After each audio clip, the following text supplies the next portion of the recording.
창세기 강의 89번째 시간입니다. 세상이 먼저 알아주는 복동이라는 제목으로 창세기 26장 26절로 35절의 말씀을 증거하도록 하겠습니다.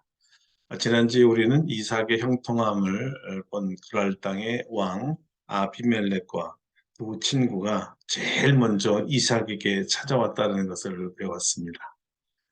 이들은 본디 이삭을 내쫓은 자들이었습니다. 이삭을 업신여겼던 자들이요. 핫비로 그러니까 히브리인, 떠돌이 나그네들이라고 우습게 여겼던 자들이었습니다. 종들을 보내 이삭이 판 우물마다 강탈했던 자들이었지요. 그런데 왜 이삭을 찾아왔다고 했지요? 28절에 그 답이 있습니다. 너와 계약을 맺으리라. 무슨 계약일까요? 친하자는 겁니다. 그래요. 겉으로 보면 화친을 위해서 왔습니다. 여러분 한번 생각해 보세요. 이 가나안 토각의 정착민들이 왜 떠돌이 나그네와 화친을 하려 했을까요? 그럴 만한 이유가 무엇이었을까요? 그들의 말로는 여호와께서 너와 함께 하심을 보았기 때문이라고 합니다. 왜 이것이 화친의 이유로 계약의 이유였을까요? 그들이 가만히 이삭을 보니까 여호와께서 함께하는 자는 여호와께로부터 복을 받는다는 사실을 안 것입니다. 이삭이 여호와 하나님으로부터 복을 받는 모습을 자기들 이 두 눈으로 똑똑히 보았다는 것입니다.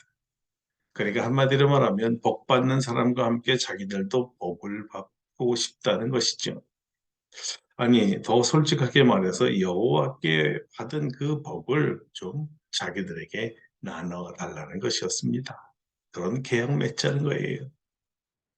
보세요. 여러분, 이것을 여러분은 아셔야 합니다. 정말 감사한 것은요. 하나님께서 이삭에게 복을 주는 모습을 세상 사람들이 더 먼저 안다는 사실입니다. 자기들도 알 수 없는 수맥을 찾아 땅을 파기만 하면 여지없이 우물물이 솟아나는 일종의 기적을 보았기 때문입니다. 중동의 사막에서 물은 생명 아닙니까? 이런 생명수가 펑펑 쏟아지니 기적이요. 중에 복이었지요. 이런 기적을 한 곳도 아니고 네 곳이나 보았으니 이것은 사람의 힘으로 되는 일이 아니라 생각했던 것입니다. 그렇다면 누가 했단 말이에요? 바로 이삭이 섬기는 여호와 하나님이었습니다. 그들은 이삭을 통해 하나님을 본 것이었습니다. 중동의 사막에서 그 물을 내줄 수 있는 이 전능한 하나님을 본 거지요. 이삭은 전지전능한 하나님이 함께하는 사람으로 그들로부터 인정을 받던 거예요. 땅속 깊은 곳에 숨어있는 물이 어디 있는지를 아시는 분은 하나님밖에 없으니까요.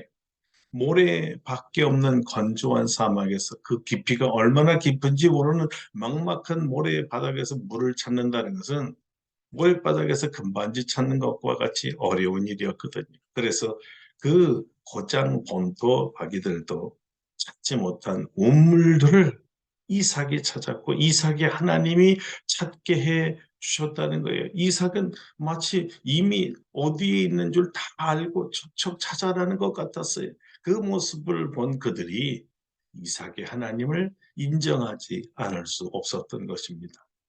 그래서 저건 하나님이 하신 거예요. 신이 아니고서야 어떻게 땅속에 있는 물을 사람이 알 수가 있겠는가? 여호와라는 하나님이 이삭과 함께 하는구나. 이삭의 하나님이 그에게 복을 주시는구나. 이렇게 생각한 것이죠. 정말 신기하죠. 이방인들이 이삭이 복 받는 모습, 다시 말하면 하나님께서 이삭에게 복 주시는 모습을 보고 하나님께 영광을 돌렸습니다. 할렐루야죠. 이로 말미암아 이삭의 주가가 엄청나게 올라갔습니다. 월드컵에서 챔피언이 된 메시처럼 그렇지는 않겠지만 가난한 사람들 입에 그와 여호와 하나님을 찬양하는 소리가 온 땅에 들렸습니다. 이삭, 이삭, 여호와, 여호와 이렇게 말이죠. 사랑하는 성도 여러분, 저와 여러분의 하나님도 우리에게 복 주시는 하나님이신 줄 믿으셔야 합니다. 우리와 함께 하셔서 우리에게 복 주시는 모습을 통해 이 형통의 복을 주시는 하나님을 보면서 만민이 하나님을 찬양하고 또 우리를 높이고 알아주는 역사가 일어날 줄로 믿습니다. 둘째요. 그럴 사람들이 이삭을 찾아온 이유는 단지 하나님을 찬양하고 위대하신 하나님, 그 하나님이 자기 백성을 복주시는 하나님이라고 칭찬하기 위해서 온 것만은 아니에요. 그들이 화친을 원했던 그 속내는 바로 그 하나님께서 자기들을 해치지는 않을까 하는 두려움에서 찾아왔던 것입니다. 그 말이 29절에 나옵니다. 너는 우리를 해하지 말라. 참 이상한 말이죠. 자기들은 토박이이고 큰 군대를 거느리고 주위에 연대되어 있는 나라들이 많은데 말입니다. 한 민족도 아니고 한 부족도 아니고 한 이삭과 가족들에게 겁을 먹고 있다는 거잖아요. 그리고 상식적으로 상황적으로 보아서는 이해가 안 가죠. 왜 그럴까요? 그것은요. 사실 그들이 두려운 것은 이삭이 아니었습니다. 그들이 두려운 건 이삭과 함께 하셔서 이삭에게 복 주시는 여호와란 하나님이 두려웠던 것이죠. 소수의 떠돌이지만 이 이삭을 잘못 건드렸다가는 그가 믿고 그를 지키는 이 기적의 하나님, 이삭의 하나님이 자기들을 가만 놔두지 않을 줄로 알았기 때문이에요. 화친을 원할 때는 그만한 이유가 있는 거 아니겠습니까? 자신들이 상대하기에는 너무 벅찬 상대라는 것을 간파한 것입니다. 그러니까 화친을 원했던 것이죠. 하나님에 대한 두려움 때문이었습니다. 예수님께서 거칠고 악한 세상을 살아가는 주님의 종들에게 이런 용기와 격려와 약속을 주신 적이 있습니다. 요한복음 16장 33절입니다. 이것을 너에게 이르는 것은 너희로 내 안에서 평안을 누리게 하려 함이라. 세상에서는 너희가 환난을 당하나 담대하라. 내가 세상을 이기었노라. 예수님의 십자가 고난과 부활을 앞둔 시간에 주님을 잃어버릴까? 주님 없이 사는 세상이 얼마나 힘들고 고달플까? 이렇게 염려하는 제자들을 향한 주님의 위로의 말씀이었습니다. 그런데 오랜 후에 요한은 이런 말씀으로 자기도 그 당시 힘들었지만 주님의 이 말씀으로 환난과 핍박을 이겨내고 이제까지 살고 있노라 하면서 자신의 믿음과 간증을 자기 양들에게 전하지요. 이것입니다.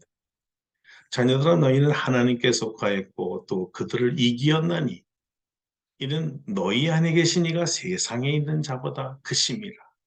너희 안에 계신 이가 세상에 있는 자보다 크심이라. 세상을 이기신 주님이 우리 안에 있으니 세상을 두려워하지 말라는 말씀입니다. 왜냐하면 세상이 자기들을 이기신 예수님이 우리 안에 있는 것을 알기에 도리어 우리 안에 계신 예수님 때문에 우리를 두려워할 것이기 때문입니다. 그러니까 여러분 이렇게 한번 외쳐보십시오. 내 영혼아 두려워 말라. 세상을 이긴 주님이 내 안에 있도다. 세상을 이긴 예수님이 내 안에 있도다. 하나님께서 여러분과 함께 하심을 믿으시기 바랍니다. 내 안에 계시는 주님께서 나를 세상으로부터 나를 지키시고 나에게 복 주실 줄 믿으시길 바랍니다. 우리 주 예수 그리스도께서 그 누구도 감히 여러분을 넘보거나 빼앗거나 위협하거나 업신여기거나 덤비지 못하게 친히 지켜줄 줄 믿습니다. 자, 이제 우리 다시 이삭에게로 돌아갑니다. 어떻게 이런 일이 이삭에게 발생할 수 있었을까요? 잠언 16장 7절에서 그 지혜를 얻으려고 합니다. 사람의 행위가 여호와를 기쁘시게 하면 그 사람의 원수라도 그와 더불어 화목하게 하시느니라. 이삭은 하나님을 기쁘게 한 사람입니다. 그는 예배자였습니다. 하나님을 경외하여 하나님 말씀대로 사는 사람이었습니다. 하나님의 약속을 붙잡고 그 약속을 믿음으로 바라보며 사는 사람이었습니다. 늘 하나님께 예배하며 찬양하며 선포하는 자였습니다. 이렇게 하나님을 기쁘시게 하면 주위 원수들과도 두려워서 여러분에게 화친을 청하게 될 것이고 화목하게 될 거예요. 우리와 함께 하시는 하나님이 두렵기 때문이죠. 여러분과 경쟁하는 사람들이 먼저 화친을 청하는 역사가 있기를 축원합니다. 세상 경쟁에서 승리하는 방법, 상대자가 먼저 머리를 숙이고 자기들을 해하지 말라 달라고 청하게 만드는 방법이 하나님을 진실되게 예배하는 믿음의 사람이 되는 것입니다. 하나님으로 하여금 나를 지켜주시는 하나님이 되게 하는 일이지요. 이것이 바로 복의 근원이신 우리 주님을 찬양하는 일이요, 예배하는 일입니다. 이삭의 형통함의 비밀이 여기에 있었습니다. 이삭이 참 예배자로 하나님을 기쁘게 해드렸기 때문입니다. 참 예배로 말이죠. 이런 화친의 소식과 더불어 또 다른 좋은 소식이 종들로부터 이삭에게 들려왔습니다. 조금 전에 봤던 우물에서 또 우물을 얻었다는 기쁜 소식입니다. 복음이죠.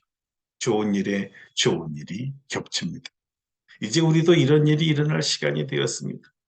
좋은 일만 여호와 여러분에게 들려줄 줄 믿습니다. 명예도 얻고 하나님께 영광 돌리고 친구도 얻고 거기에 사업도 번창하고 우리가 건강, 자녀들 다 형통하고 새로운 일도 척척 순조롭게 진행되기를 축원합니다. 이삭은 그 우물의 이름을 세바라 지었습니다. 맹세란 뜻입니다.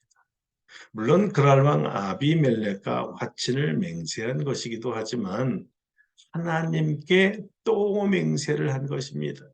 무슨 맹세를 했겠습니까? 충성을 맹세한 것이죠.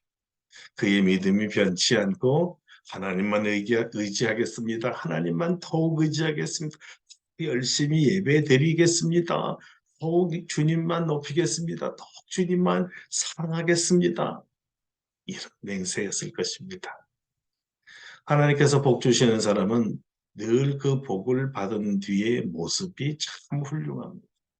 감사를 드릴 줄 알고 감사 예배를 드리며 주님의 이름을 만방에 송축하고 선하신 주님을 선포합니다. 여기에 하나 더, 이삭은 더욱더 주님만을 사랑하겠습니다. 맹세까지 했습니다.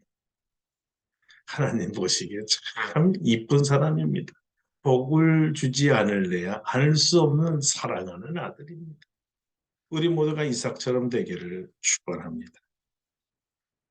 그런데 오늘 성경 마지막에 이삭의 축복의 이야기로 마치지 않고 에서가 등장됩니다.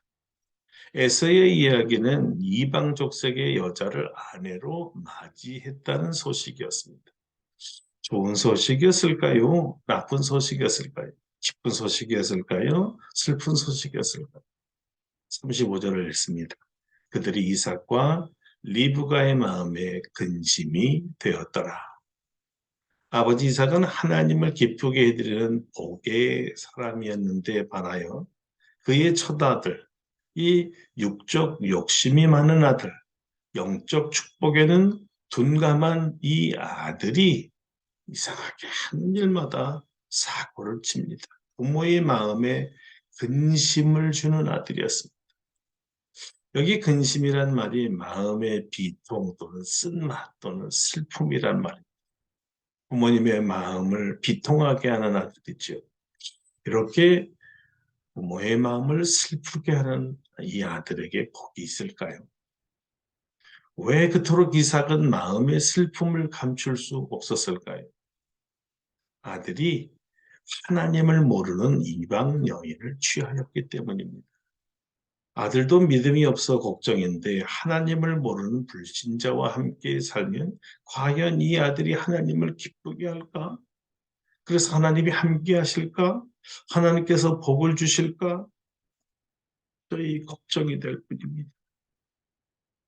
사랑하는 성도 여러분, 우리의 기도 제목이 여기 있습니다. 우리 자녀들이 하나님을 경외할 뿐만 아니라 하나님을 경외하는 배우자들을 만나도록 하는 기도입니다. 그것 우리 영적으로 먼저 하나 되어서 하나님을 예배하는 가정이 되는 것입니다. 이것이 아마 가장 급하고 가장 중요한 기도요, 축복이 될 것이기 때문입니다. 여호와 하나님이 함께 하셔야 복을 받고 세상이 먼저 알아주는 복덩이가 되기 때문입니다.